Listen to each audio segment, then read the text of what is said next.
লোকালয়ে ঢুকে পড়ল হাতির দল, আতঙ্কিত এলাকাবাসী। হাতির দল ঢুকে পড়ায় আতঙ্ক ছড়ালো ধূপগুড়িতে।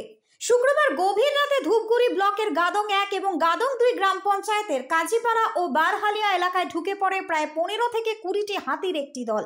স্থানীয় সূত্রে জানা গিয়েছে, ডুডুয়া নদী পেরিয়ে হাতির দলটি এপারে এসে বেশ কিছু কৃষি জমির ওপর দিয়ে গিয়ে ফের ডুডুয়া নদী পেরিয়ে আলিপুরদুয়ার জেলার মালসাগাঁও এলাকায় ঢুকে পড়ে।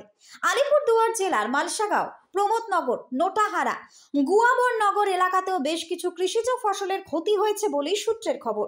পরবর্তীতে হাতির দলটি ধুলাগাঁও হয়ে তাসাটি চা বাগান দিয়ে দলগাঁও জঙ্গলের দিকে গিয়েছে বলেই জানা যায়। এদিকে একসাথে এতগুলো হাতি ঢুকে যাওয়ায় আলু সহ বেশ কিছু কৃষিজ ফসলের ক্ষতি হয়েছে। তো এদিকে তো শেষ করে দিয়েছে, এই যে যেদিকে যেদিকে গেছে একদম ধ্বংস করে দিয়ে চলে গেছে আলু ক্ষেত। আলু ক্ষেত। এই যে কালকে জল দেওয়া হয়েছিল, আজকে এই পরিস্থিতি করে দিল, এই আধা বিঘে জায়গা ধ্বংস করে দিয়ে চলে গেল। এদিকে বারহালিয়া এলাকায় এভাবে একসাথে 15 থেকে 20টি হাতির দল আসায় রীতিমতো আতঙ্কিত কিন্তু এলাকাবাসীও। স্থানীয় বাসিন্দারা জানান, অনেকদিন আগে 2বার একটি করে হাতি এসেছিল, তবে এভাবে দলবদ্ধভাবে আসেনি।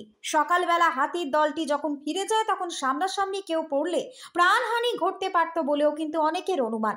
অন্যদিকে সকাল থেকে হাতির দলের পায়ের ছাপ দেখতেই অনেকেই সে এলাকায় ভিড় জমান। দেখা যায় লোকালয়ের পাশ দিয়ে আলু ক্ষেতের ওপর দিয়ে হাতির দলটি গিয়েছে। অনুমান করা হচ্ছে সোনাখালী জঙ্গল থেকে হাতির দলটি এসেছিল।